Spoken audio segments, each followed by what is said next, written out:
இயற்கையோடு இயந்த வாழ்க்கை. இயற்கை ஆய்வாளர் நம்மாழ்வாரின் பசுமை கரங்களின் 2 நாள் பயிற்சி பட்டறை. மே 9 மற்றும் 10 ஆகிய 2 நாட்களில் சத்தியமங்கலத்தில் தொலைந்து போன வாழ்வியல் மரபுகளின் வேர்களை தேடும் முயற்சியில் முனைப்புடன் சிலர். வாழ்க்கை முறையின் முக்கிய கூறு உணவு பழக்க வழக்கங்களை மீட்டெடுப்பதற்கான முயற்சி.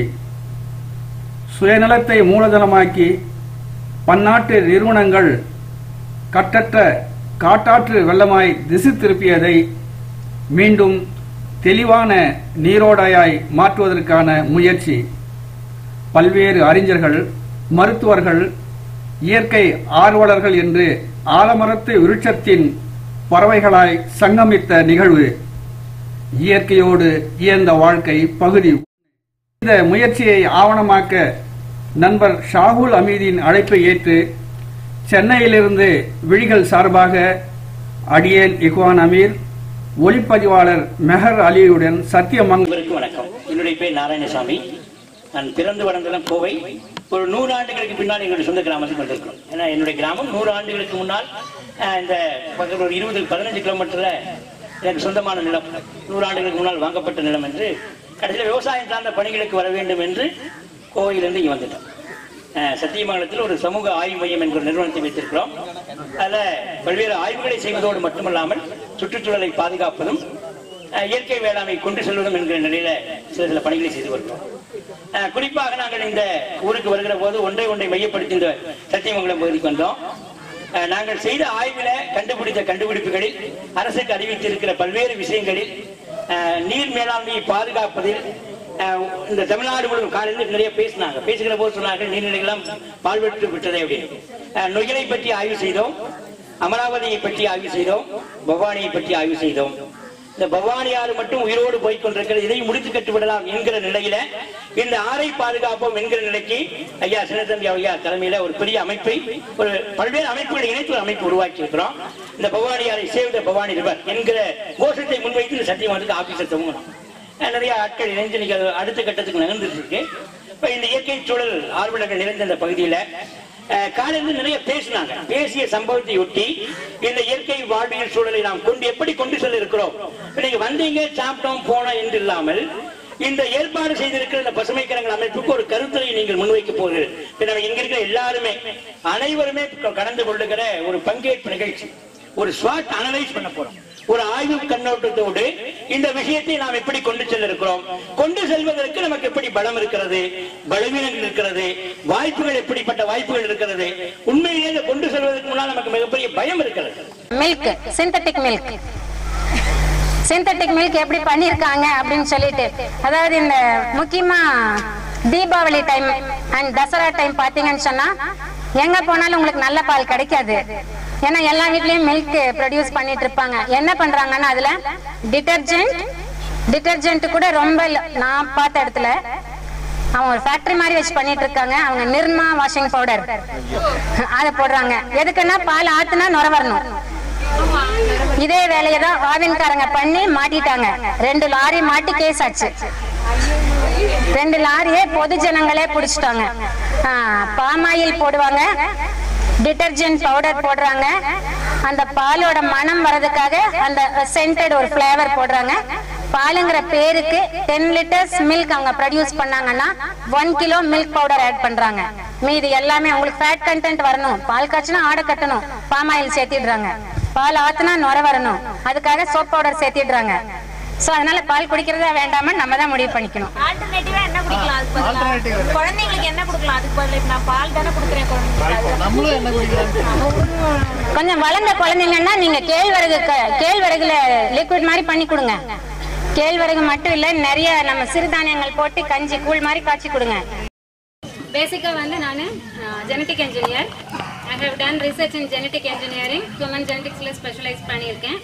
ஸோ அந்த ஃபுட்டு சாப்பிட்றதுனால என்ன ப்ராப்ளம்ஸ் வருது, அந்த ஃபுட்டு மட்டும் இல்லை, ஃபுட்டாக இல்லாமல் வேற எந்த விதத்தில் நம்ம ரொம்ப டெய்லி அது கூட ரொம்ப அசோசியேட்டடாக இருந்துட்டு இருக்கோம், அதெல்லாம் என்ன அப்படிங்கிறத எனக்கு தெரிஞ்சது கொஞ்சம் சொல்கிறேங்க. இப்போ ஜென்ரலாக வந்து இந்த மரபணு மாற்றத்தினால் வந்த பொருளை வந்து அந்த ஃபுட்டு உணவை வந்து நம்ம வந்து ஜிஎம் ஃபுட் அப்படின்னு சொல்கிறோம் இல்லைங்களா. ஜிஎம் ஃபுட் அப்படின்னா வந்து ஜெனட்டிக்கலி மாடிஃபைட் ஃபுட், சிலதுல வந்து ஜெனட்டிக்கலி மாடிஃபைட் ஆர்கானிசம்னு சொல்றோம். அப்படி இல்லைன்னா வந்து பிளான்ட்ஸ் வித் டிரான்ஸ்ஜீனிக் ஜீன்ஸ்னு சொல்றோம். டிரான்ஸ்ஜீனிக் பிளான்ட் இருக்கு, டிரான்ஸ்ஜீனிக் அனிமலும் இருக்கு. ஏன்னா அனிமல்னு பார்க்க போனா ஈவன் சம்டைம்ஸ் ஃபிஷ் எல்லாமே கூட டிரான்ஸ்ஜீனிக் ஃபிஷ் வந்து இப்ப ஃபார்ம் பண்ணிட்டு இருக்காங்க. மோஸ்ட்லி வந்து இப்ப ஃபுட் பிளான்ட் பேஸ்ல வந்து நம்மளுக்கு அவைலபிளா இருக்கு நிறைய இடத்துல. ஸோ அதோட பிரச்சனைகள் என்ன அப்படின்னு சொல்லி பார்ப்போம். இது எல்லாமே பேசிக்கா பார்த்தா லெபார்டரியில ப்ரொடியூஸ் பண்ணக்கூடிய ஆர்கானிசம் தான் பேசிக்கா. இது இயற்கையில உண்டாகிறது கிடையவே கிடையாது. லெபார்டரியில இன்ட்ரடியூஸ் பண்ணி ஜீன் ஸ்ப்ளைசிங் மூலியமா பண்ணக்கூடிய ஆர்கானிசம்ஸ் தான். ஸோ இந்த டிரான்ஸ்ஜீனிக் ஃபுட்டு ஆர் பிளான்ட் இல்லைன்னா அனிமலை வந்து ரீகாம்பினன்ட் டிஎன்ஏ டெக்னாலஜி மூலமா பண்றாங்க. ஸோ இது வந்து எப்படின்னா இப்போ இருக்கிற நவடேஸ் இருக்கிற வேர்ல்ட்ல வந்து ஒரு அட்வான்ஸ்டு டெக்னாலஜி. இது ஒரிஜினலா இருக்கிற ஒரு ஜீன்ல, ஒரு ஜீனோம்ல இருக்கிற ஒரு ஜீனை வந்து வேற ஒரு ஜீனை இன்ட்ரோடியூஸ் பண்றது. பேசிக்கா வந்து டிஎன்ஏ அப்படிங்கிறது வந்து ஒரு காம்ப்ளிகேட்டட் ஸ்ட்ரக்சர். அது நம்ம எல்லாருக்குமே தெரியும், ஸ்கூல்ல இருந்து படிச்சுட்டு வந்திருக்கோம் இல்லைங்களா. Double helical model of DNA strand, அதுல 4 நைட்ரோஜினஸ் பேஸ் பேர்ஸ் இருக்கு. அது எல்லாமே நம்ம படிச்சிருக்கோம். அந்த அரேஞ்ச்மெண்ட்டை வந்து சேஞ்ச் பண்ணிட்டு வேற ஒரு ஃபாரின் ஜீன், அதாவது அந்த பர்டிகுலர் ஆர்கானிசத்துக்கு உண்டான ஜீன் இல்லாம வேற ஃபாரின் ஜீனை இன்ட்ரோடியூஸ் பண்றதா, அந்த ஜீனோம்ல இன்ட்ரோடியூஸ் பண்ணி வைக்கிறது தான் ரீகாம்பினன்ட் டிஎன்ஏ டெக்னாலஜி.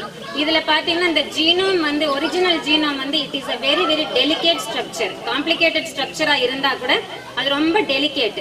அதனுடைய இப்ப நம்ம இருக்கோம் அப்படின்னா நம்மளுடைய குணாதிசயங்களை எல்லாம் வெளிப்படுத்தக்கூடியது அந்த ஜீனோம். ஆனா அந்த ஜீனோமே வந்து நம்ம மாடிஃபை பண்ணும்போது எந்த மாதிரியான எஃபெக்ட் வரும் அப்படிங்கறது வந்து யாருனாலையுமே கற்பனை கூட பண்ணி பார்க்க முடியாது. ரிசர்ச்சர்ஸ் வந்து சொல்லுது, ஓரளவுக்கு ரிசர்ச் வந்து நம்மளுக்கு கைட்லைன்ஸ் கொடுக்குது.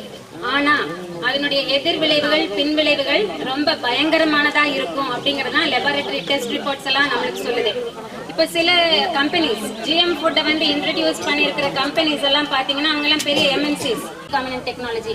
ஏன்னா எந்த ஜீன் வேணுமோ அந்த ஜீனை ஸ்ப்ளைசிங் பண்ணி வேணுங்கிற இன்னொரு ஆர்கானிசத்துல இன்ட்ரோடியூஸ் பண்ணிட்டு போயிடலாம். சோ ஆனா பின்னால என்ன பிரச்சனை அப்படிங்கறது தெரியாது. இப்ப கம்பெனிஸ் எல்லாம் என்ன சொல்றாங்க, அந்த கம்பெனிஸ்க்கு உண்டான சயின்டிஸ்டும் கம்பெனிஸும் வந்து இதனால எந்த ப்ராப்ளமும் கிடையாது அப்படின்னு சொல்றாங்க. இது எப்படி நம்ம ஒத்துக்கிறது? ஒரு உதாரணத்துக்கு சொன்ன போனா டிடிடி இன்ட்ரோடியூஸ் பண்ணாங்க, ஏஜென்ட் ஆரஞ்சு அப்படிங்கறத இன்ட்ரோடியூஸ் பண்ணாங்க வேர்ல்டு வார் டைம்ல. அது எல்லாமே நம்ம நியூஸ்ல தான் படிச்சிருக்கோம். அப்ப நம்ம இருந்திருக்க மாட்டோம், பட் படிச்சிருக்கோம். ஏஜென்ட் ஆரஞ்சுங்கிறது ஒரு வர்ஸ்ட் கில்லர், டிடிடி அதை விட ஒரு பயங்கரமான பொருள். அவங்க வந்து அப்ப சொன்னது இதுல எந்த ப்ராப்ளமும் வராது, ஹியூமன் பீயிங்ஸ்க்கு நல்லது அப்படின்னு. ஆனா அதோட எஃபெக்ட்ஸ் என்னங்கிறது இன்னைக்கு நமக்கு தெரிய வந்திருக்கு இல்லைங்களா. பாக்டீரியா வைரஸ்ல இருந்து எல்லா ஆர்கானிசத்துக்கும் இது பொருந்தும். ஈவன் நம்ம கால்நடைகளுக்கு வந்து ஜிஎம் மாடிஃபைட் ஃபுட்டை வந்து நம்ம ஃபுட்டா தரோம்.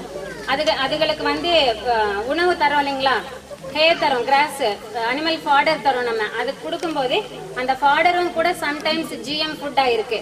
ஸோ அந்த ஜிஎம் ஃபுட்டா இருக்கும்போது அது அந்த அனிமலோட பாடியில என்டர் ஆகும்போது அனிமலோட கட்ல இருக்கக்கூடிய பாக்டீரியா வந்து இம்மீடியட்டா அந்த ஜீனை வந்து டிரான்ஸ்பர் பண்ணிக்குது, அதோட பாடியில எடுத்துக்குது.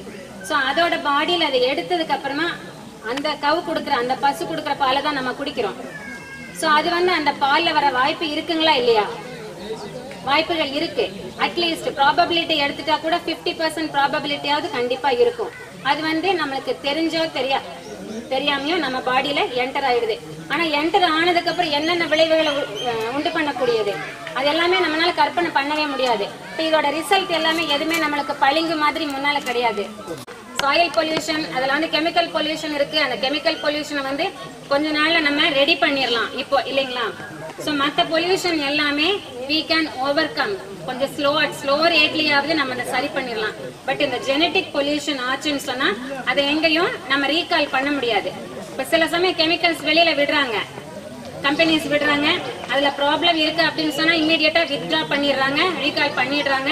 கொஞ்சம் இடத்துல போட்டதுக்கு அவங்க ஏதோ காம்பன்சேஷன் தராங்க. பட் இந்த ஜெனட்டிக் பொல்யூஷன் ஆயிடுச்சுன்னு சொன்னா அதுக்கு எந்த விதமான இதுவும் கிடையாது. அதாவது அதை வித்ட்ரா பண்ணவே முடியாது. அது ஒன்ஸ் என்டர் ஆயிடுச்சு அப்படின்னா அதுல இருக்கக்கூடிய எல்லா மைக்ரோ ஆர்கானிசமோட ஜீன்ஸும் மல்டிப்ளை ஆகி அட் ஃபாஸ்டர் ரேட் மல்டிப்ளை ஆகி போயிட்டே இருக்கும். இப்ப வந்து நம்ம மண்ணை நம்பி தான் இருக்கோம் இல்லைங்களா. அந்த மண்ணு கெட்டு போச்சுன்னு சொன்னா நம்மளால ஒண்ணுமே பண்ண முடியாது. வந்து அலார்ம் சிக்னல்ஸ் என்னெல்லாம் நம்மளுக்கு இது பிரச்சனை வரும் அப்படிங்கறது எதெல்லாம் தெரியப்படுதுன்னா இந்த சின்ன பறவைகள், சின்ன சின்ன குருவிகள், சின்ன சின்ன பறவைகள் எல்லாம் சடனா இறந்து போயிடுது.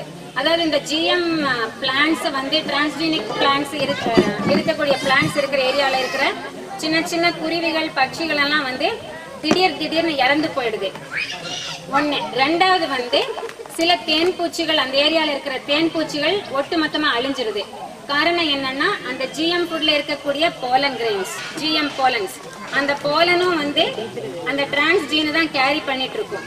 ஸோ நார்மல் போலன் கிரெயினை யூஸ் பண்ணிட்டு இருந்த ஒரு தேன் பூச்சிக்கு அந்த ஜிஎம் மாடிஃபை ஆன போலன் கிரெயின் வந்து டாக்ஸிக்கா இருக்குது. ஸோ அதனால தேர் அன்ஏபிள் டு சர்வைவ். அதெல்லாம் வந்து கம்ப்ளீட்டா இப்ப அழிஞ்சிட்டு இருக்கு சில பூச்சி இனங்கள் எல்லாமே இந்த போலன் கிரெயின்ஸ்னாலேயே. இது வந்து பேசிக்கா நம்ம சொல்ல போனா கடைசியில் இது என்ன ஆகுனா சோசியல் ஹெல்த் டிசாஸ்டர் அப்படிங்கிற ஒரு நிலைமை கொண்டு வந்து விட்டுரும் இது வந்து நம்ம எடுத்துட்டு இருக்கும் போது. ஸோ என்னென்ன ப்ராப்ளம் வருதுங்கிறத நான் ஒன்னொன்னா உங்களுக்கு சொல்றேன். இது ஃபர்ஸ்ட் லெவல்ல வந்து நம்மளோட ஃபுட் செயின்ல என்டர் ஆயிடும். ஃபுட் செயின்ல என்டர் ஆனாதான் நம்ம பாதிக்கப்படுவோம் இல்லைங்களா? நம்ம ஃபுட் செயின்ல லோயர் லெவல்ல, பிரைமரி கன்சியூமர் லெவல்ல அது என்டர் ஆயிடும். ஸோ நம்ம ஹெர்பிவோர்ஸா இருந்தா டைரக்டா பிளான்ட்டை கன்சியூம் பண்ணிக்கிறோம். இல்ல அப்படின்னா பிரைமரி கன்சியூமர்ல இருந்து செகண்டரி கன்சியூமர், மீட் ஈட்டர்ஸ், அதாவது நான் வெஜிடேரியன் ஃபுட் சாப்பிட்றவங்களுக்கெல்லாம் வந்து அந்த செகண்டரி ஸ்டேஜ்ல வந்து அவங்க ஃபுட் செயின்ல என்டர் ஆயிடுது. எப்படியும் ஃபுட் செயின்ல அது என்டர் ஆகுது. ஒன்னு possibly new brand of allergens form ஆக சான்சஸ் இருக்கு. இப்ப வந்து நிறைய அலர்ஜி நம்மளுக்கு இருந்துட்டு இருக்கு. ஸோ சில அலர்ஜன்ஸ், நேச்சுரல் அலர்ஜன்ஸுக்கு வந்து இப்ப நம்ம ஏதாவது பண்ணி சரி பண்ணிக்கிறோம். பட் ஆல்டர்ட் அலர்ஜன்ஸ் வந்ததுன்னு சொன்னா அதுக்கு வேற வழியே கிடையாது. இப்போ ஒரு உதாரணத்துக்கு சொல்ல போன ஒரு சின்ன எக்ஸாம்பிள், நம்ம எல்லாம் முதல்ல மஸ்கிட்டோக்கு வந்து ரிப்பலன்ஸ் யூஸ் பண்ணிட்டு இருந்தோம். அப்ப நிறைய என்னென்னமோ யூஸ் பண்ணிட்டு இருந்தோம். அப்ப முதல்ல நம்ம யூஸ் பண்ண அந்த குட் நைட் இன்னைக்கு யூஸ் பண்ணா அது கொசு சாகிறது இல்ல, திருப்பி வந்து கடிச்சிட்டு இருக்கு. ஏன்னா அதுக்கு ரெசிஸ்டன்சி வந்துருச்சு. அதே மாதிரியே தான் என்விரான்மெண்ட்ல மற்ற மைக்ரோ ஆர்கானிசம்க்கும் ரெசிஸ்டன்சி வந்துடும். இப்போ ஒரு எக்ஸாம்பிள் சொல்லுது, ஒரு report, research report, either death R nearing death, அந்த மாதிரி பிரச்சனைகள் உருவாக வாய்ப்பு இருக்குன்னு சொல்லிட்டு இப்ப 1989லயே வந்து இந்த ரிப்போர்ட் வந்து நம்மளுக்கு வெளியில பப்ளிஷ் பண்ணிருக்காங்க. இது வந்து யூஎஸ்ல பண்ணினது. அப்ப வந்து டசன்ஸ் ஆஃப் அமெரிக்கன்ஸ் வந்து காரணமே இல்லைங்க செத்துட்டாங்க. ஸோ முதல்ல வந்து அவங்க ஏன் இறந்தாங்க அப்படிங்கிறது தெரியல. அவங்களுக்கு வந்து என்ன ப்ராப்ளம் வந்தது அப்படின்னா இஎம்எஸ் அப்படின்னு சொல்லி ஐடென்டிஃபை பண்ணியிருக்காங்க. அந்த இஎம்எஸ் அப்படிங்கிறது வந்து ஈஸ்னோஃபிலியா மயால்ஜியா சிண்ட்ரோம் அப்படிங்கிறது. இறந்ததா கணக்கு வந்து 37 பேர் தான். ஆனா அதுல கஷ்டப்படுத்தப்பட்ட ஜனங்க வந்து 11,500 பேர் அப்படின்னு சொல்லி கவர்மெண்ட் டேட்டாவே கொடுத்திருக்காங்க. ஆனா அப்ப ரியாலிட்டியில எவ்வளவு இருக்கும்? இது வந்து ஃபைனலா ஒரு பர்சனோட இம்யூன் சிஸ்டத்தையே கம்ப்ளீட்டா ஆல்டர் பண்ணிருது. ரெண்டாவது நான் அலர்ஜன்ஸ் பத்தி சொன்னேன் இல்லைங்களா? இப்ப நம்ம சோயாபீன் நம்மளுக்கு நிறைய பேருக்கு தெரியும். எல்லாருக்குமே சோயாபீன் ஒத்துக்காது. சிலருக்கு வந்து அதுல இருக்கிற சோய் புரோட்டீன் வந்து அலர்ஜிக். பட் இதை வந்து சயின்டிஸ்ட், அதாவது அந்த சில பர்டிகுலர் கம்பெனிஸ் அதெல்லாம் கன்சிடர் பண்ணாம 1996ல பிரேசில் நட் அப்படிங்கிற அந்த நட் வந்து ஒரு காஸ்ட்லியான நட். சோ அந்த நட்ல வந்து இந்த சோய் புரோட்டீனை வந்து அதுக்கு உண்டான ஜீனை ஸ்ப்ளைஸ் பண்ணி இன்ட்ரோடியூஸ் பண்ணிருக்காங்க. சோ அது எதுக்காக பண்ணாங்கன்னு சொன்னா நமக்கு வேண்டிய இந்த மெத்தியோனைன் அப்படிங்கிற புரோட்டீன், அந்த அமினோ ஆசிடை இன்க்ரீஸ் பண்றதுக்காக. பட் ஃபைனலா அது என்ன ஆச்சுன்னு சொன்னா நமக்கு வேணுங்கிற பாசிட்டிவ் ரிசல்ட்டை கொடுக்காம அந்த சோயில இருந்த அலர்ஜிக் ரியாக்ஷன்ஸ் எல்லாமே இந்த பிரேசில் நட் கொடுக்க ஆரம்பிச்சிருச்சு. சோ சோயாபீன்ல தான் அந்த ப்ராப்ளம் இருக்கு, அதனால பிரேசில் நட் சாப்பிட்டோம் அப்படிங்கிறவங்களுக்கும் சேம் ப்ராப்ளமே வந்து குணப்படுத்தவே முடியாத நிலைமைக்கு கொண்டு போயிருச்சு. சோ இது காரணம் எல்லாம் என்னன்னா ஒரு ஜீனை யூனியன்ல இன்ட்ரோடியூஸ் பண்றதா. ஒரு உதாரணத்துக்கு குட்டியா சொல்றேன் நானு. இப்ப சோயாபீன்ல வந்து எந்த ஜீனை இன்ட்ரோடியூஸ் பண்றாங்க அப்படின்னா பெட்டூனியான்னு சொல்லிட்டு பிளவர் நமக்கு தெரியும் இல்லைங்களா? பெட்டூனியா பிளவர், இந்த பிளவர் ஃப்ளோரல் கார்பெட்ல எல்லாம் கார்டன்ல எல்லாம் போட்டு வச்சிருப்பாங்க. பொட்டானிக்கல் கார்டன்ஸ் எல்லாத்துலயும் பார்க்கலாம் பெட்டூனியா. சோ அந்த பெட்டூனியால இருக்கிற ஜீனை தான் ஸ்ப்ளைஸ் பண்ணிருக்காங்க சோயாபீனுக்கு. ஒன்னு வந்து வெஜிடேரியன்ஸ் எல்லாம் ஒண்ணு சொன்னா ரொம்ப ஷாக் ஆக போறீங்க. டொமேட்டோல வந்து ஃபிஷ் ஜீனை இன்ட்ரோடியூஸ் பண்றாங்க. சோ ஜீன் ஸ்ப்ளைசிங்ல ஃபிஷ்ஷோட ஒரு ஜீனை இன்ட்ரோடியூஸ் பண்ணிடுறாங்க. இந்த ரெண்டையும் டெவலப் பண்ண கம்பெனி வந்து டிஎன்ஏ பிளான்ட் டெக்னாலஜி கார்பரேஷன்ங்கிற கம்பெனி 1990லயே பண்ணிட்டாங்க. சோ நம்ம ஊர்ல அது எந்த அளவுக்கு இப்ப இருக்கு அப்படிங்கறது நமக்கு தெரியல.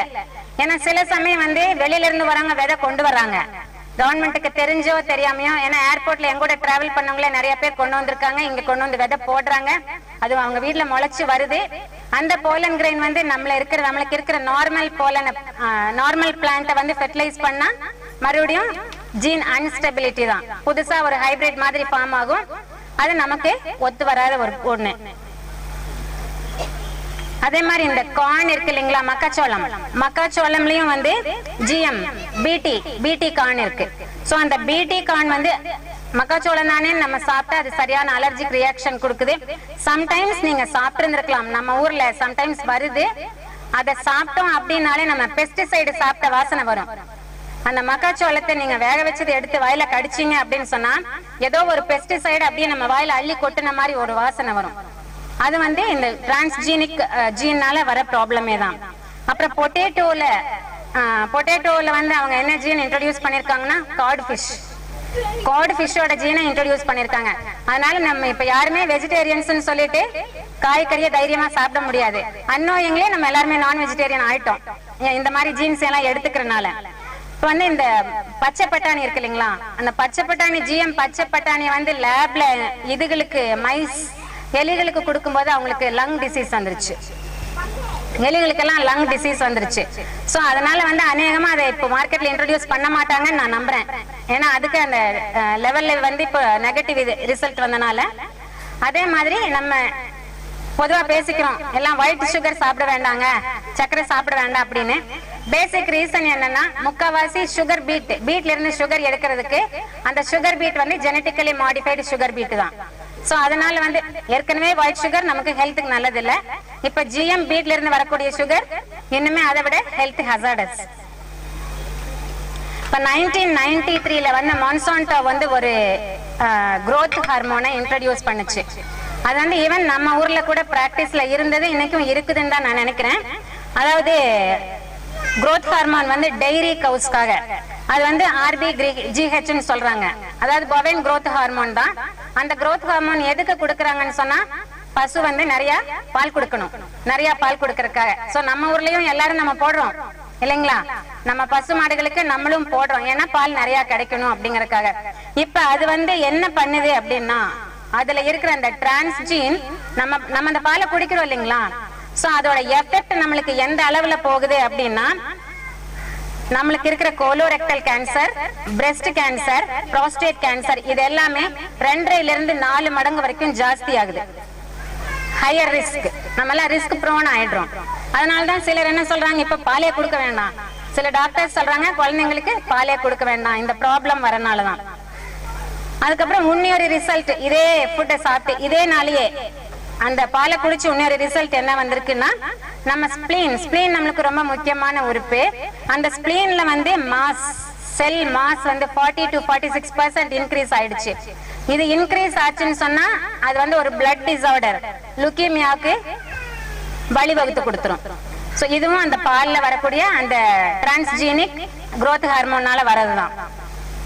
முக்கியமா இப்போ சிலர் வந்து சொல்ல கேள்விப்பட்டிருக்கீங்க, நம்ம ஊர்ல இப்ப வந்து நம்ம இந்தியன் மருத்துவம், நான் சைனீஸ் மருத்துவம் பத்தி சொல்லல, அலோபதியும் சொல்லல, இந்தியன் மருத்துவ பத்தி நீங்க அவங்க கிட்ட போனீங்க அப்படின்னா நம்ம இயற்கை மருத்துவர்கள் சிலர் சொல்லுவாங்க கோதுமை சாப்பிட வேண்டாமாம்பாங்க. கேள்விப்பட்டிருக்கீங்களா? இப்ப கோதுமை சாப்பிடறதுனால என்ன ப்ராப்ளம் வருதுன்னு. இப்ப ஜெனரலா நம்ம எல்லாருமே டயபெட்டிக் பேஷண்ட்ஸா இருக்கும், அதனால டாக்டர்ஸ் எல்லாரும் நீங்க கோதுமை சாப்பிடுங்க, அரிசி சாப்பிட வேண்டாம்னு சொல்றாங்க. பட் இந்த கோதுமையினால ப்ராப்ளம் என்ன வருது அப்படின்னா அதுல இருக்கிற டிரான்ஸ்ஜீனிக் ஜீன்ஸ், அது மட்டும் இல்லாம கோதுமையிலே நேச்சுரலாவே இருக்கக்கூடிய குளூட்டன். அந்த குளூட்டன்ங்கிறது என்னன்னு தெரியும் இல்லைங்களா, நம்ம கோதுமையை வாயில போட்டு மென்னுட்டா கடைசியில சூயிங்க மாதிரி வாய்க்கு வரும், தட் இஸ் குளூட்டன். மைதா இருக்கு இல்லைங்களா, பார்லிலையும் உங்களுக்கு அதே மாதிரி இருக்கும், இது எல்லாமே குளூட்டன். சோ இந்த குளூட்டன் என்ன பண்ணுது அப்படின்னு சொன்னா சீலியாக் டிசீஸ் அப்படிங்கிற ஒரு டிசீஸ உண்டாக்குது. இவ்வளவு நாள் நம்ம நினைச்சிட்டு இருந்தோம் இதெல்லாம் வெளிநாட்டுக்காரனுக்கு தான் வருது அப்படின்ட்டு, நம்ம ஊர்லயே இருந்துட்டு இருக்கு. அதாவது நம்ம ஊர்லயே கொஞ்ச நாளைக்கு முதல்ல நம்ம மருத்துவர்கள் சொல்லியிருக்காங்க குடல் வாதம் அப்படின்னு சொல்லிட்டு, கேள்விப்பட்டிருப்பீங்க இல்லைங்களா. சோ இந்த சீலியாக் டிசீஸ் வந்து டைப் ஆஃப் அந்த குடல் வாதம் தான். அந்த குடல் வந்து பேரலைஸ் ஆகி போயிடுது. சோ இந்த பால்ல இருக்கக்கூடிய அந்த growth ஹார்மோன் டிரான்ஸ்ஜீன் நம்ம எடுத்துட்டா நம்ம உடம்புக்கு போயிட்டா அதுவும் சீலியாக் டிசீஸ்க்கு ஒரு காரணமா ஆயிருது. கோதுமையிலயும் வந்து டிரான்ஸ்ஜீன்ஸ் இருக்கு, அதனால அதெல்லாம் வந்து நம்ம அவாய்ட் பண்ணிடுறது நம்மளுக்கு நல்லது. இப்ப சில சமயம் பாத்தீங்கன்னா அந்த நம்ம சாப்பிடுறது நீங்க கேட்கலாம், நம்ம சாப்பிடுறது அப்படியே டைஜஸ்ட் ஆகி வெளியில வந்துட்டு போகுது தானே, என்ன ஆகுதுன்னு சொல்லிட்டு. இப்ப எல்லா பொருளுமே நம்ம சாப்பிடுறது டைஜஸ்ட் ஆகுறது இல்லைங்களா, பிராக்மெண்ட்ஸ் அப்படியே இருக்கும். சோ அந்த டிஎன்ஏ பிராக்மெண்ட்ஸ் அந்த மாதிரி அந்த பிராக்மெண்ட்ஸ் தான் வந்து நம்மளுக்கு ரொம்ப பிரச்சனையை பண்ணக்கூடியது. நம்ம இன்டெஸ்டைன்ல அப்படியே இது ஒரு டைப் ஆஃப் பிளாஸ்மிட்னு கூட சொல்லலாம். நம்ம அந்த பிராக்மெண்ட்ஸ் ஆஃப் டிஎன்ஏ அது வந்து நம்ம இன்டெஸ்டைன்ல அப்படியே இருந்துட்டு பிரச்சனைகளை மேலும் மேலும் உருவாக்கிட்டே இருந்துட்டு இருக்கோம். இது என்ன பண்ணுதுன்னா நம்மளுக்கு உள்ளேயே இன்ஃப்ளமேஷன், பாடிக்குள்ள இன்ஃப்ளமேஷன் வரும். வெளியில எங்கேயாவது இன்ஃப்ளமேஷன் வந்தா நம்ம இமீடியட்டா டாக்டர் கிட்ட போறோம், ஒரு ஆயின்மெண்ட் போடுறோம், இன்ஜெக்ஷன் போடுறோம், ஏதாவது பண்ணிட்டு வந்து சரி பண்றோம். உள்ள இன்ஃப்ளமேஷன் இருந்தா நம்மளுக்கு தெரியவே தெரியாது. அது வந்து ரொம்ப மோசமான நிலைமைக்கு போனதுக்கு அப்புறம் தான் தெரிய வரும் இன்ஃப்ளமேஷன் நம்மளுக்கு இருக்கும். இப்ப சில சமயம் ஆர்த்ரைட்டிஸ் கூட இந்த நாள் வருது. அப்புறம் மெலிக்னன்ட் பிளட் செல்ஸ், பிளட்ல வந்து அந்த லிம்போமா வந்து ஃபார்ம் ஆகிறதுக்கு சான்சஸ் ஜாஸ்தி ஆகுது. இப்ப சில சமயம் நம்ம கேள்விப்பட்டிருப்போம், இவங்க நாங்க தண்ணியே அடிக்கல. ஏன்னா பேசிக்கலா வந்து நான் ஜெனடிக் சயின்டிஸ்டா இருந்தா கூட என்னுடைய என்னோட ஃபேமிலியில என்னோட தாத்தா அவங்க எல்லாம் வந்து பாரம்பரிய மருத்துவம் பார்த்துட்டு இருந்தாங்க. சோ அது எனக்கும் சொல்லி கொடுத்துருக்கறனால என்னோட ஃப்ரீ டைம்ல எனக்கு கிளினிக் இருக்கு, நான் இந்திய மருத்துவம் பார்த்துட்டு இருக்கேன். சோ அவங்க வரவங்க நிறைய பேர் சொல்லுவாங்க, நான் தண்ணியை அடிக்கிறது இல்ல மேடம், ஆனா நான் டாக்டர் கிட்ட போனப்ப ஒரு பெரிய ஹாஸ்பிட்டல்ஸ் பேர் சொல்லுவாங்க, சொல்லிட்டு எனக்கு வந்து லிவர் ப்ராப்ளம்னு சொல்றாங்க, எனக்கு எப்படி வந்தது. சோ இந்த மாதிரி இருக்குது எல்லாமே வந்து இந்த டிரான்ஸ்ஜீனிக் ஜீன்ஸ் வந்து நமக்கு தெரியாம உடம்புக்குள்ள என்னெல்லாம் பண்ணுதுன்னா ஹெப்பாட்டிக் ப்ராப்ளம் கொடுக்குது, pancreatic problem, auto immune disorder, இந்த மாதிரி எல்லாம் நமக்கு தெரியாமையே உள்ளேயே பண்ணிட்டு இருக்கு. இப்ப நீங்க கேட்கலாம், நம்ம அதை சாப்பிடுறதே இல்லையே எப்படி வருதுன்னு. ஆனா டெய்லி நம்ம லைஃப்ல அது எப்படி இருக்குங்கிறது பின்னால வரும், நீங்களே ரொம்ப ஆச்சரியப்படுவீங்க. அது இப்ப சிலர் பார்த்து பேரண்ட்ஸ் எல்லாம் டாலா இருப்பாங்க, ஆனா குழந்தைங்க ஸ்டண்டட் growth-ஆவே இருந்துட்டு இருப்பாங்க. சோ அதுக்கு ரீசனும் இந்த ஜிஎம் ஃபுட் தான். ஜிஎம் ஃபுட் வந்து growth, அதான் அந்த growth ஹார்மோனோட இருக்கிற பால் நீங்க கொடுத்தீங்கன்னா ஜைஜாண்டிக்கா வளருவாங்க. இல்ல அப்படின்னா ஜஸ்ட் ஆப்போசிட்டா ஸ்டண்டட் growth வந்துருது, இம்யூன் சிஸ்டம் வந்து இம்பேர் ஆயிடுது அவங்களுக்கு. இப்ப மோஸ்ட் ஆஃப் த லேடிஸுக்கு வந்து, லேடிஸ் மட்டும் இல்ல, இப்ப நிறைய பேருக்கு யங் கப்பலுக்கு வந்து ஸ்டெரிலிட்டி ப்ராப்ளம் வந்து ரொம்ப ஜாஸ்தி இருக்கு. இப்ப டாக்டர்ஸ் கிட்ட யார ஒரு கப்பல், அதாவது 10 people போறாங்க அப்படின்னு சொன்னா அதுல 8 people வந்து ஸ்டெரிலிட்டி ப்ராப்ளம்காக ட்ரீட்மெண்ட்டுக்கு போறவங்க தான். எந்த மெடிசன் எடுத்தாலும் சரி, அலோபதியா இருந்தாலும் இல்ல நம்ம இந்தியன் மெடிசனா இருந்தாலும் இந்த ஸ்டெரிலிட்டி ப்ராப்ளம்காக போறாங்க. இந்த ஸ்டெரிலிட்டி வந்து இந்த ஜிஎம் ஃபுட்னால உண்டாகுது.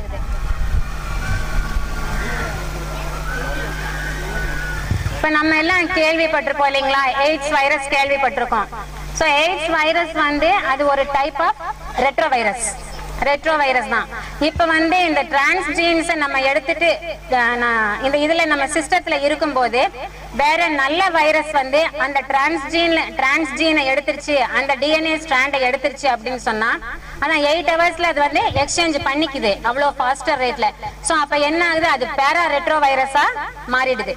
சோ அந்த பேரா ரெட்ரோ வைரஸ் எல்லாமே நம்மளுக்கு எதிர் விளைவுகளை கொடுக்கக்கூடியது. அது என்ன பண்ணும் அப்படிங்கறதே நமக்கு சொல்ல முடியாது. இப்ப வந்து ஹெச்ஐவி வைரஸ் நம்ம சொல்றோம், குறிப்பா அது ஒரு எந்த வியாதியை கொடுக்குதுன்னு நம்மளால சொல்ல முடியாது. அது வந்து இட் இஸ் எ சிண்ட்ரோம், பாடியில ஃபுல்லா எல்லாத்தையுமே அழிக்கிற வேலை இருக்கு. அதே மாதிரியே இந்த பேரா ரெட்ரோ வைரஸ் அதே வேலைகளை செய்யக்கூடியது. இப்ப இந்த மாதிரி இது என்டர் ஆயிடுச்சு அப்படின்னு சொன்னா இது செயின் ரியாக்ஷன் மாதிரி தான் நடக்கும் அப்படின்னு தான் நம்ம ப்ரெடிக்ட் பண்றோம். சோ இப்ப இந்த மண்ணில் என்டர் ஆயிடுச்சு முடிஞ்சிருச்சு, இல்ல என்னோட உடம்புல என்டர் ஆயிடுச்சு சோ என்னோட அது முடிஞ்சிருச்சு அப்படி சொல்லவே முடியாது. நம்ம ஜெனரேஷனுக்கு கண்டிப்பா போகுது, அதுவும் வந்து அட் அ ஃபாஸ்டர் ரேட்ல போய்க்குது. செயின் ரியாக்ஷன் மாதிரி நடந்துட்டே இருக்கும். இப்ப ஜெனரலா நம்ம ஸ்கூல்ஸ்ல சொல்லுவாங்க, பிசிக்ஸ் இதை படிக்கும் போது இல்ல பயாலஜில கூட சொல்லுவாங்க இல்லையா, இந்த ஓசோன் வந்து எப்படி டெப்ளீஷன் ஆகுது, செயின் ரியாக்ஷன் நடந்துட்டே இருக்கு அப்படின்னு சொல்லிட்டு. அதே மாதிரியே தான் இந்த டிரான்ஸ்ஜீன்ஸ் வந்து ஏன்னா they are அன்ஸ்டேபிளா இருக்கிறதுனால இந்த செயின் ரியாக்ஷன் அப்படியே நடந்துட்டே இருக்கும். எந்த இடத்துலயும் நம்மளால அதை கண்ட்ரோல் பண்ண முடியாம நம்ம கைவிட்டு போயிடும். அதனால நம்ம பிகினிங்லயே எல்லாத்துக்கும் ஒரு ஃபுல் ஸ்டாப் வைக்கணும்.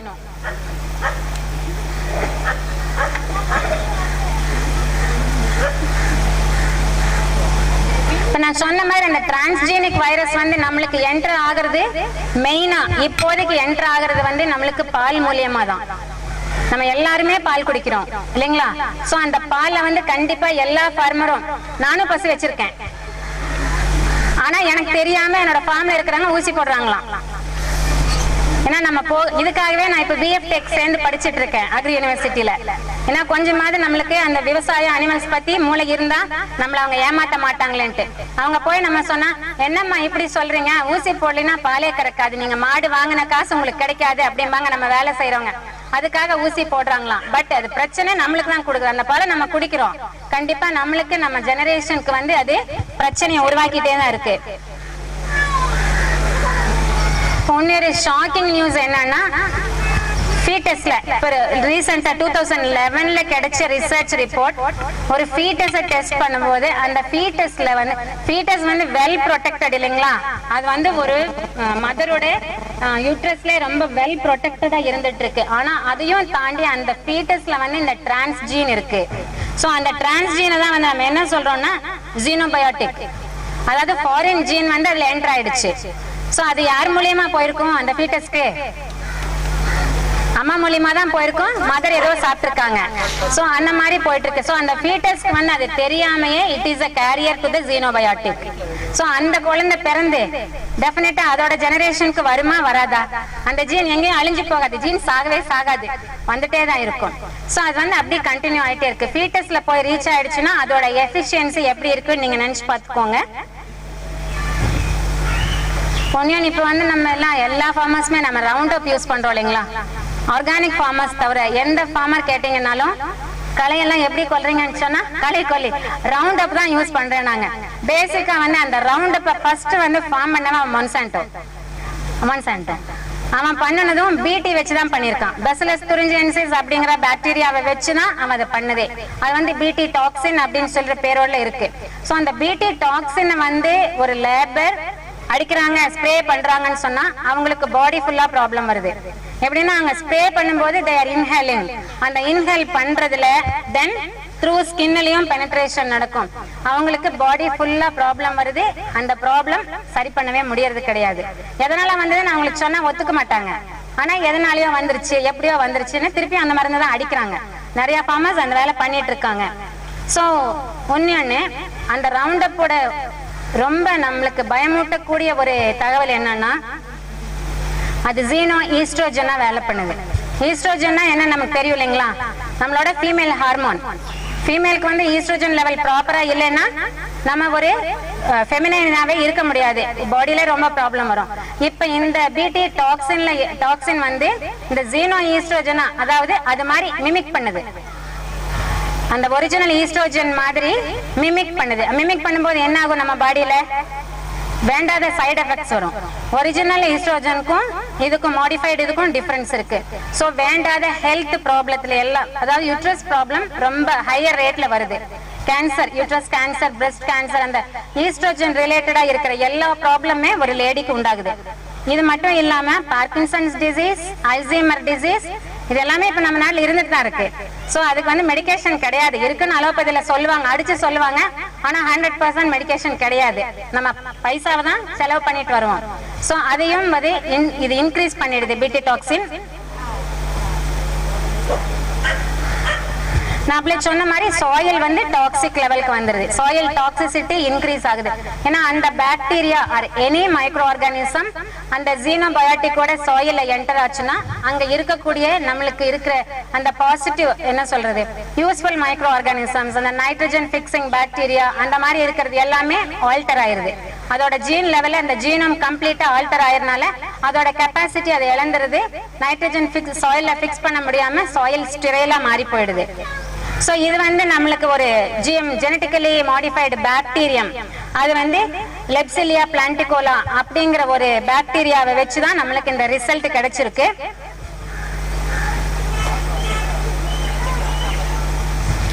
சோ நம்ம இந்த GM பிளான்ட்ஸையே யூஸ் பண்ணலாம் அப்படின்னு சொல்லி சில ஃபார்மர்ஸ் நினைச்சாங்க அப்படின்னா பிரச்சனை என்ன ஆகுதுன்னா நமக்கு விதை கிடைக்காது.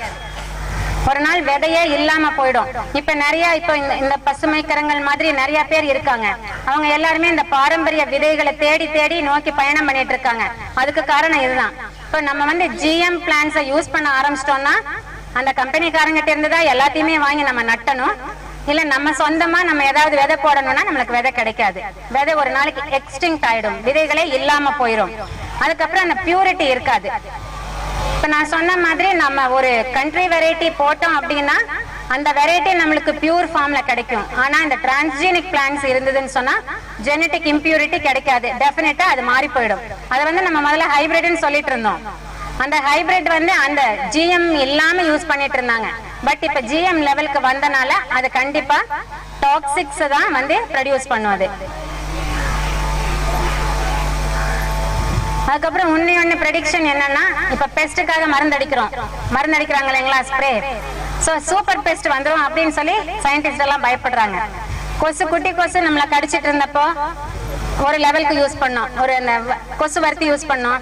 அதுக்கப்புறம் மேட் போட்டோம், அதுக்கப்புறம் லிக்விட் போட்டோம், இப்ப ட்ராப் வைக்கிறோம், இன்னும் என்னென்னமோ வந்துட்டு இருக்கு. சோ அது எல்லாமே வந்து ரெசிஸ்டன்ஸ் டெவலப் பண்ணிடுது. இதே நிலைமை தான் நம்ம ஃபீல்டில் இருக்கிற எல்லா பெஸ்ட்டுக்குமே. சூப்பர் பெஸ்ட் ஃபார்ம் ஆயிடுச்சுன்னு சொன்னா திருப்பி என்ன பண்ண முடியும்? ஒண்ணுமே பண்ண முடியாது. கடைசியில் அதுக்கு நம்ம தான் ப்ளே ஆயிடுவோம், நம்ம தான் இரையாகிற வாய்ப்பு வந்துடும். சோ இவ்வளவு வந்து இப்ப நான் ஜெனரலா சொன்னேன். நம்ம கூடவே எப்படி இது டிராவல் பண்ணுது. நம்ம யாரும் இப்ப ஜிஎம் ஃபுட் எடுக்கிறது இல்ல, ஏன்னா ஓரளவுக்கு கண்ட்ரோல் இருக்கு நம்ம ஊர்ல. தெரியாம ஏதாவது வந்தாதான் உண்டு. ஆனா டெய்லி நம்ம அது கூடவே டிராவல் பண்றது எப்படின்னா மெடிசின் ஃபார்ம்ல டிராவல் பண்ணிட்டு இருக்கோம். நிறைய life saving drugs, antibiotics, vaccines, இது எல்லாமே ஜெனட்டிக்கலி மாடிஃபைடு ஆர்கானிசம்ல இருந்து வரக்கூடியதுதான். சோ இது எதுக்காக கொடுக்கறாங்க அப்படின்னு சொன்னா ப்ரொடக்ஷன் ஆஃப் புரோட்டீன். நம்ம உடம்புல புரோட்டீன் இன்க்ரீஸ் ஆகணும், அதுக்காக அதை கொடுக்கறாங்க. ரெண்டாவது வேக்சின். நம்ம எல்லாரும் வேக்சின் போடுறோம் இல்லைங்களா, அத்தனை வேக்சின் எப்படி வருது? ரியல் ஆர்கானிசம்ல இருந்து எடுக்கிறதா? அப்படி எடுத்தா ஒரு 10 பேருக்கு கூட நம்மளால போட முடியாது. சோ இது எல்லாமே ஜெனட்டிக்கலி மாடிஃபைடு ஆர்கானிசம் லேப்ல ப்ரொடியூஸ் பண்ணி வருது. அப்புறம் ஒரு விதத்துல நல்லதுன்னு என்ன எடுக்கலாம் அப்படின்னு சொன்னா, ஒரு குழந்தை பிறக்கிறதுக்கு முதல்ல அதுக்கு டிஃபெக்டிவ் ஜீன் இருக்கு, இல்ல பிறந்ததுக்கு அப்புறம் டிஃபெக்டிவ் ஜீன் இருக்குன்னு தெரிஞ்சா அதை ரீப்ளேஸ் பண்றதுக்கு யூஸ் பண்றாங்க. பட் இதுவும் ஃபியூச்சர்ல ப்ராப்ளத்துல தான் கொண்டு போய் முடிக்குது. ரொம்ப முக்கியமான இது வந்து நாங்க ஜெனரலா மேஜிக் புல்லட்ஸ்ன்னு சொல்லுவோம். எதுனா இந்த டிரான்ஸ் ஜீன்ஸை எதனால மேஜிக் புல்லட்னு சொல்றோம்னா, டயபெட்டிக் பேஷண்ட்ஸ். டயபெட்டிக் ஏன் வருது? இன்சுலின் வந்து இன்சஃபிஷியன்ட்டா இருக்கறனால. சோ அவங்க என்ன பண்றாங்க? இன்சுலின் இன்ஜெக்ஷன் போடுறாங்க. இன்சுலின் இன்ஜெக்ஷன் எப்படி கிடைக்குது நமக்கு? இன்சுலின் இன்ஜெக்ஷன் இந்த ஜெனட்டிக்கலி மாடிஃபைடு ஆர்கானிசம்ல இருந்து லேப்ல ப்ரொடியூஸ் பண்ணி தான் நம்மளுக்கு மார்க்கெட்டுக்கு வருது. இது நேச்சுரல்ல கிடைக்கிறது இல்ல. ஏன்னா நேச்சுரல்ல நம்மளுக்கே அது சுரக்கிறது பத்த மாட்டேங்குது. சோ வெளியில லேப்ல தான் வந்து நம்ம அதை ப்ரொடியூஸ் பண்றோம். அதாவது இந்த ஜீன் என்கோட் பண்ணக்கூடிய, இன்சுலினை என்கோட் பண்ணக்கூடிய ஜீனை வந்து பாக்டீரியால ஸ்ப்ளைஸ் பண்ணிடுவாங்க. அப்புறம் பாக்டீரியாவில் அந்த பாக்டீரியாவை லேப்ல மல்டிப்ளை பண்ண வைக்கிறது. ஸோ பாக்டீரியெல்லாம் ரொம்ப ஃபாஸ்டா உங்களுக்கு நமக்கு மல்டிப்ளை ஆகுது இல்லைங்களா? ஸோ அப்படி உருவாக்கி வரக்கூடிய இன்சுலினை தான் நம்ம இன்னைக்கு போட்டுட்டு இருக்கோம். ஸோ நம்ம பாப்புலேஷன்ல நியர்லி 90% பீப்புள் வந்து இன்சுலின் எடுத்துட்டு இருக்கோம் இல்லைங்களா? ஸோ அதெல்லாம் இப்படிதான் வருது. இப்படிதான் நம்ம அந்த ஜிஎம் கூடவே நம்ம பயணம் பண்ணிட்டு இருக்கோம். ஸோ இதுக்கு என்ன ஆல்டர்னேட்டிவ்னு நீங்க கேட்கலாம். எனக்கு சுகர் வந்துருச்சு, டயபெட்டிக் வந்துருச்சு, நான் என்ன பண்றது? இன்சுலின் போட்டாதான் என்னால நடக்க முடியும், என்னால உட்கார முடியும். அப்படி கிடையவே கிடையாது. அத வந்து அலோபதி டாக்டர்ஸ் யாராவது இருந்தா என்ன மன்னிச்சுக்கணும். ஏன்னா என்னோட ஃபாதர் இல்லாம அலோபதி டாக்டர் தான். பட் இருந்தாலும் நான் தைரியமா சொல்றேன். என்னன்னா, நம்ம ஃபுட் இந்தியன் ஃபுட், நம்மளோட ட்ரெடிஷனல் ஃபுட்டை நம்ம சாப்பிட்டோம்னு சொன்னா, இன்னைக்கு சாப்பிட்டுருக்கீங்கல்ல எல்லாரும், இதை சாப்பிட்டுட்டு இருந்தா அந்த டயபெட்டிஸ் அப்படிங்கறது உங்ககிட்ட சொல்லாம கொள்ளாம ஓடி போயிடும். டெய்லி ஃபுட்ல நம்ம ஃபுட்டை நம்மளே ஆல்டர் பண்ணி நம்ம ஒரிஜினல் ஃபுட்டுக்கு இந்த பிஸா, பர்கர், நூடுல்ஸ், பாஸ்தா இது எல்லாத்தையும் நம்ம மறந்துட்டு நம்ம ஃபுட்டை சாப்பிட ஆரம்பிச்சிட்டோம் அப்படின்னு சொன்னா டெஃபினட்டா இந்த டயபெட்டிக் அப்படிங்கிறது நம்ம சொசைட்டில இருக்காது. அதனால இந்த இன்சுலினுக்கும் வேலை இல்லாம போயிடும், இந்த ஜெனட்டிக்கலி டிரான்ஸ்ஜீனுக்கும் வேலையே இல்லாம போயிடும். குழந்தைங்களுக்கு அந்த மில்க் கொடுக்கறவங்க தான் ஜாக்கிரதையா கொடுக்கணும். அதுதான் வந்து இப்போ நிறைய அட்வைஸ் கொடுக்கறது. இப்போ ஒண்ணு நம்ம எல்லாருமே அரிசியை விரும்பி சாப்பிடுறோம் இல்லைங்களா? சோ இந்த அரிசியில வந்து நிறைய ரகங்கள் விட்டுட்டு இருக்காங்க. நம்ம பாரம்பரிய ரகங்கள் எல்லாம் அழிஞ்சு போகுதுன்னு சொல்லிட்டு எல்லாரும் நம்ம தேடி தேடி பிடிச்சிட்டு இருக்கோம். இப்போ தஞ்சாவூர், கும்பகோணம் ஏரியால நெல் திருவிழாவே நடத்துறாங்க. அந்த ஃபார்மர்ஸ்க்கு வந்து விதைகள் கொடுக்கறாங்க. இப்படி இருக்கிற இந்த சிச்சுவேஷன்ல ரெண்டு ஷாக்கிங் நியூஸ் என்னன்னா, சைனால பிளாஸ்டிக் ரைஸ் இன்ட்ரோடியூஸ் பண்ணிருக்காங்க. அவங்க சொல்றது எடிபிள் பிளாஸ்டிக் அப்படிங்கிறாங்க. How can be a plastic edible? Plastic சாப்பிட முடியுமா? அரிசி மாதிரியே இருக்கு, அதை அவங்க விரும்பி சாப்பிடுறாங்க. சோ நமக்கு அது ஒத்து வராது. ஒண்ணு கோல்டன் ரைஸ் அப்படின்னு சொல்லிட்டு ஒரு ரைஸ் இன்ட்ரோடியூஸ் ஆயிருக்கு. இன்டர்நேஷனல் ரைஸ் ரிசர்ச் சென்டர்லயே வந்து அதை உற்பத்தி பண்ணி இப்ப ஃபார்மர்ஸ் கிட்ட ஃபாரஸ்ட் கண்ட்ரீஸ்ல ட்ரையல் கொடுத்திருக்காங்க. அந்த ரைஸுக்கு பேரு கோல்டன் ரைஸ். நீங்க பாத்தீங்கன்னாலும் அது கோல்டு மாதிரியே தான் இருக்கும். அரிசி கோல்டன் கலர்ல இருக்கும். நம்ம பாத்துருக்கோமா? அப்படி நேச்சுரல கிடையவே கிடையாது. சோ அதை எப்படி கொண்டு வந்திருக்காங்க நான் சொல்றேன், என்னென்னலாம் அதுல இன்ட்ரோடியூஸ் பண்ணிருக்காங்க அப்படின்னுட்டு.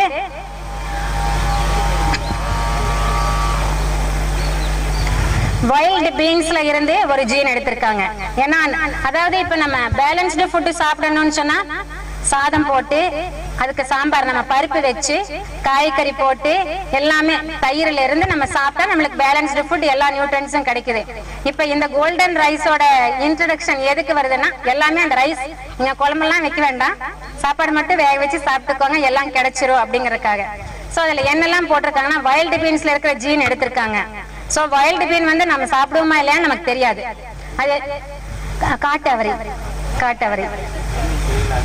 காட்டவரைங்க அதுதாங்க, சாரிங்க, காட்டவரை அதை எடுத்திருக்காங்க.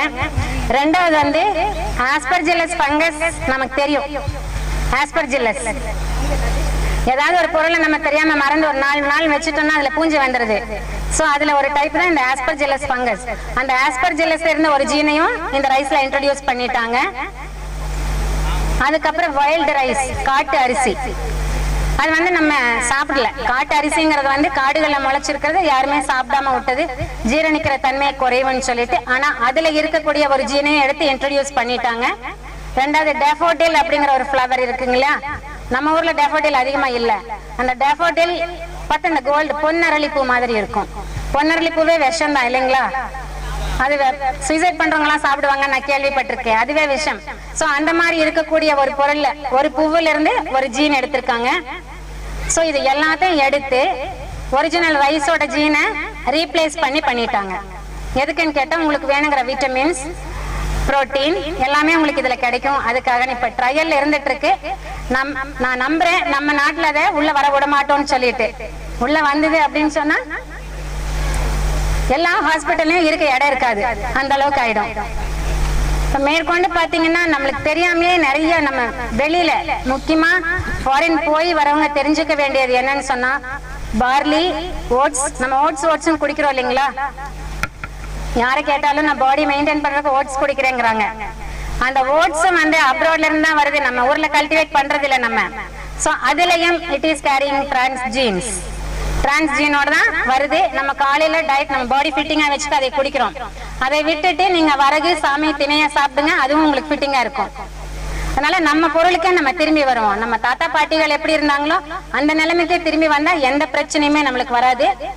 அதே மாதிரி முடிஞ்ச அளவுக்கு நம்ம நாட்டு காய்கறிகள் தெரியும் இல்லைங்களா? நம்ம ஊர்ல இந்த பழைய காலத்து காய்கறி கத்திரிக்காய், வெண்டைக்காய், பாவக்காய், பொடலங்காய், சுரைக்காய் எல்லாமே. சிலர் வந்து பாத்தீங்கன்னா சுரைக்காவா நான் சாப்பிடவே மாட்டேன்பாங்க. ஒரு சிலர் பாத்தீங்கன்னா நான்லாம் பப்பாயா ரொம்ப இஷ்டப்பட்டு சாப்பிடுவேன். ஒரு சிலர் வந்து பப்பாயா இதெல்லாம் சாப்பிடுவாங்களா அப்படின்னு ஒரு முகத்தை சுளிக்கிறது. அந்த மாதிரி எல்லாம் சுளிச்சா நம்ம கூட வேற ஏதாவது இந்த ப்ராப்ளம்ஸ் தான் வரும்.